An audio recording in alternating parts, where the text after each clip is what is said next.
So this is a standard SEMA P90 gearbox, right? It's way too complex in how it works. It's simple, it's bloody simple, because everything important that happens is here. So with a couple of screws taken off, you remove this entire fucking unit, and you've just got the gearbox, making it very, very, very easy to work on. Very easy to work on. I feel that this is probably the easiest gearbox to work on, easiest gun to work on, you know? You just pull a couple of screws at the back, whip out the fucking gearbox, and off you go. It's that simple. Everything just falls out the back. Now, just like the Styroorg, you've got the same little issues whereby this has to be pressed up against the inside of the gun so that it works properly and things like that. And often you get bits of sponge padding that break off.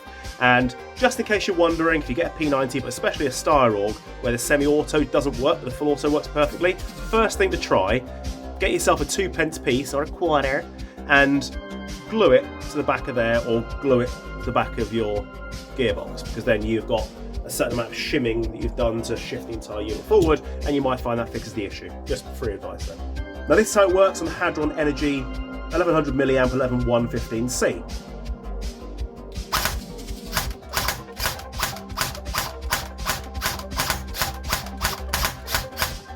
Now, P90s are a dickhead for the way their semi-auto works. They're an absolute dickhead. The way the semi works, and because I've never really looked into it, to be honest, it's just, I've just fixed them. You know, I didn't pay any attention. So, the way it works is as that goes back, just like the Styroorg, the first part of the travel is your semi-auto. And as you can see, this one's not working. And then the full travel gives you that. Okay? And that's how it works.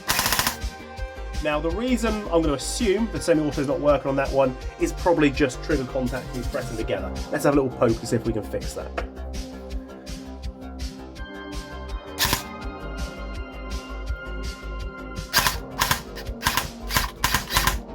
No. Semi-autos in these are bollocks. As the sector gear turns over, it flicks that out the way, and that in turn flicks the switch out the way. But if you go all the way back, really quickly, it misses the point where it starts to pull that switch up in the air. It's in the middle of the travel, so nothing, right in the middle, that is where it flicks it. And if you mix with that the way that everybody does their bullpup AEGs, and as far as I understand it, with the real thing, trigger bars run from the front to the back, blah. Now, same thing with this. You've got a big fucking bar that runs from the trigger and pushes the whole thing backwards. Okay?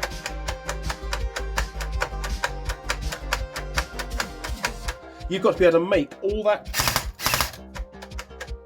go. The customer wanted a P90 that was going to be completely different to everyone else's P90. That's what he wanted, that's what I provided. Now, initially I was testing this using a Warhead motor, but the setup that I built, because no one's ever done this before, it didn't quite like the Warhead motor, or the MOSFET, or the ETU, or the other stupid shit I did with it, like LEDs and whatever. It didn't like it, and every so often, when you plug the battery in, the gun would just fire on its own the first shot, and that's not terrible, but it is. You can't be plugging your battery in the safe zone and the gun fires. You can't be having that. It's just not safe. And you don't send something out that's not safe, do you? So, in the end, I went with just a high torque motor. Now, people have asked how I've done the thing that I've done, and I don't really want to give away all the details, to be perfectly honest, but as best as I'm going to show you, I removed all of this shit. All that, gone. Fuck off. The cut-off lever, I modified so that it sits higher, to about here. I removed this ridge, I removed that ridge, and I drilled and tapped a tiny hole here. And then I added one of these. This is what I use when I build version 3 DMRs. If I just want to put something in the gun that is easily modifiable to semi-auto only, and I know that it's not going to get any kind of semi-lockup, And if there is a problem with the MOSFET, you can just replace it by using a pair of ECU++. That's what I use. And that sits, using that little groove there, just sits flat, so that when that goes down, it activates that switch. This switch here is the trigger. That one is the cutoff. So if you just press and hold that, it fires in full auto. But as soon as you press that, and then directly afterwards press that and hold it, the gun will stop firing. So you press that, gun stops firing, and then as soon as you let go, that becomes active again. And that's how it works. So that's basically an off switch. So every time the tappet plate went, it touched the off switch. Easy peasy. Now, because I'm taking away this unit here, that is the fire mode. What that does, when you press that down, it turns that button off. This is a bypass for this here. So whilst that is pressed in, it's bypassing that function, which is what gives it full auto. So by removing that completely, desolder it, remove it, you've got a gun that is semi-only, end of. But you can't program the gun. So to program it, you still need one of these, and you double tap it, and it will set you to a program mode. Now, if I'm doing a gun that is potentially such high speed that A, it might not last very long, B, the mags may or may not feed, and C, and the biggest one in my opinion, I don't know my customers that well. I often meet them, they seem quite nice, and then what if they're a dickhead? I don't want to put a DSG into someone's hands or a high rate of fire gun in someone's hands where they can just get all YouTubey and flick it to full auto if they're having a bad day. So if I'm doing a really fucking mental semi-auto build and they say, I'm only using semi-auto, you're damn right, and I take away their full auto. But I let them know I'm doing it in advance because I'm only so much of a cunt. Next up, I remove that switch. Once I know it's working, pair of tweezers, just pressing the button. Once I know that is activating and operating as semi-auto, I took that switch and desoldered it. Then I took some signal wires, just little thin signal wires out of, I think the ones I used were what was left over from a whole load of Warfets I had. And I use, although it doesn't matter, in every other gun doesn't matter, signal wires are signal wires. Well, in this case it does matter. Because if you get it the wrong way round, you press the switch to fire it, and then you release it, and it's normal, fire, release, fire, release. If you get those the wrong way round, the wrong polarity, you press it, nothing happens. When you release it, that's when it fires. So, I made sure I used, although they're both identical, one is copper wire, one is silver wire. That way I know which is which, and I just see which one is doing the correct function. So I put one on this side, and I never have to touch that again, but I covered it over in some nice rubber resin so that can be held in place, and if it's jostled around or whatever, it's not going to come detached, because it's a very, very, very small solder point, right? Noted, I haven't shown you the gun yet, but if you've been following my Facebook and other little bits and bobs, you've probably seen it. And then those wires run up that channel, up to the front of the gun, and they live inside here. Now that's the trigger bar I was telling you about earlier on, yeah? That's your trigger bar. Well, that gets removed, that's gone. Goodbye trigger bar. Don't need it anymore, because the trigger is on a spring that lives down here. As you can hear, it's very plasticky and very echoey. So I filled this area with sponge, like shredded sponge. Basically took loads of hot glue and things and just pulled it into strands and put it inside here, and it just silences down a little bit.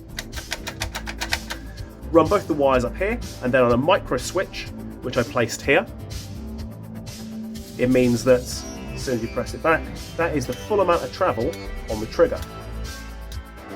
But once you've got a micro switch in there, you don't need all that travel. You need that much travel, and that's it. And because of this unit here, because of the MOSFET, and because of the setup of the gun, 13:1 gears, mega high torque motor, 11.1, short strokes, all that kind of shit. Because of that, it's not going to lock up on semi. So then I just took more plastic and I filled this area so the trigger can't go all the way forward. That means the safety will still work because it's blocking how far the trigger can go back. There we go, semi does that much, full does that much.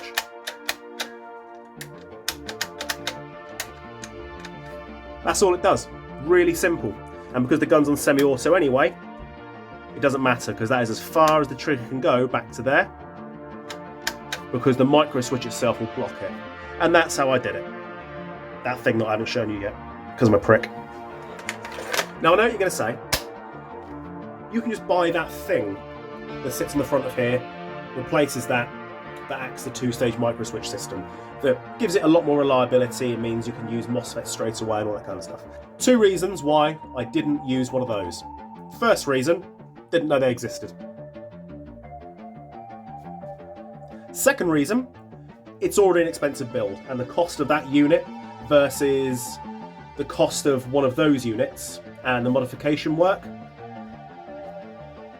I did this as a flat rate build. I charged a certain amount per day. This gun took me 3 days, you know, but I charged a flat rate to make it happen because I think it's fair.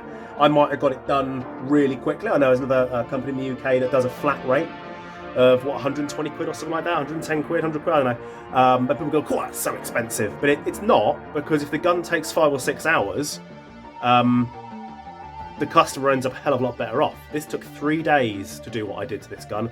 3 fucking days. So that's flat rate time, and that includes the paint job as well. So bear that in mind. Without that in place, it would have worked out even more expensive, and this gun was an expensive build. So by doing what I've done here, I've saved a lot of money, and I trust the unit, which is now up there. I trust that unit, and even if I had have seen one of those before, I don't know if you can get them in the UK, and even if you can, I've not used it, I don't trust it. And that's the end of it. I think I'm going to try and get one and have a little play with it, but I'm also getting some little bits and pieces to play with very shortly anyway that would make that redundant. But for the time being, that's how I did it. So, that's an okay rate of fire, perfectly fine.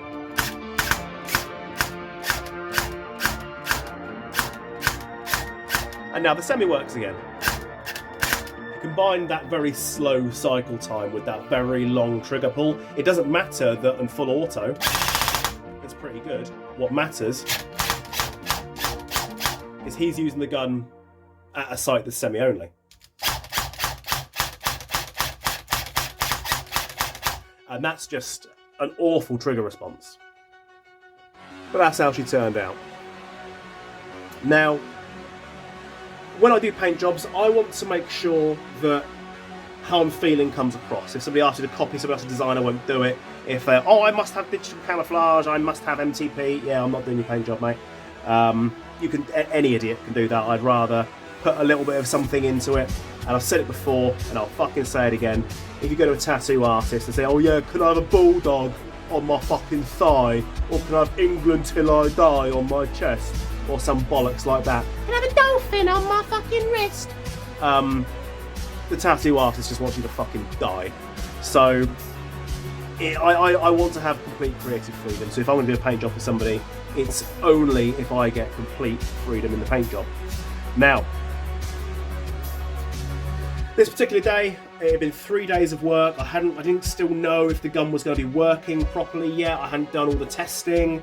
But obviously I've got to get the paint job done so I can finally assemble the last bits.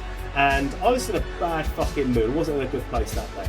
So I went with a hell on earth sort of motif. So we've got clouds, we've got lightning, we've got different levels and layers of trees going on. So the lightning lands behind the trees in some cases, in front of the trees in some cases. And I put a little signature on here, so like lightning across a cloud, because I felt like it.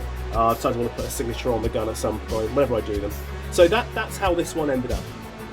And it's just because I was in a shithead mood. For the last little bits, I didn't know if they were going to work. And it's a big risk when you say, I'm going to try something mental. and you just don't know if that mental thing is going to work or not. You've got no idea. So, but that's what I went with. That's how she be. Happy to say, the gun does work absolutely flawlessly. It prefers TM mags over SEMA or JS Tactical mags or whoever, Asia Electric mags. It prefers TM standard mags, and everyone who uses P90s knows what the P90 mag slap. At some point, you're going to have to slap that bitch to make it fucking feed properly. It's a P90 thing. But as of yet, I've not had that issue with the TM standard mags.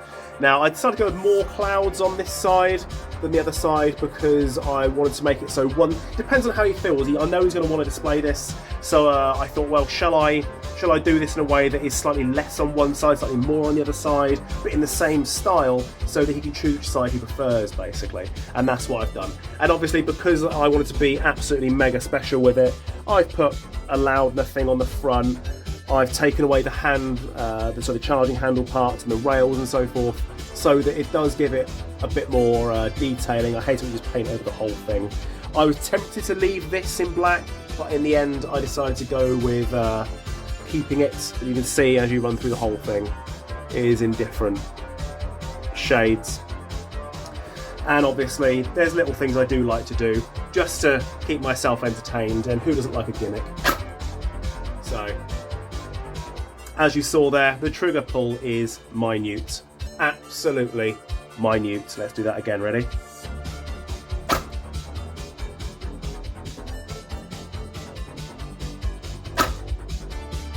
And of course, yes, the LEDs function on both sides. If you're playing CQB, people know where the fuck you are. So let's just make sure they fucking know where he is. I'm going to suggest he gets a nice torch on the side with a nice red lens on it, get some acetate over the front of it in red, just to give it that bit more of a hell demonic look. And I also really wanted to make it so that it smoked as well. I wanted fog to come out of it, and I looked into the idea and I tested it, and I can make it do it, but what I can't do is guarantee that someone is going to clean their gun with a toothbrush out of an exhaust port every time they use it. So that idea got fucked up for me, but yeah. Now, it doesn't seem that bright there, but if we turn the lights up, it does light up the room quite significantly.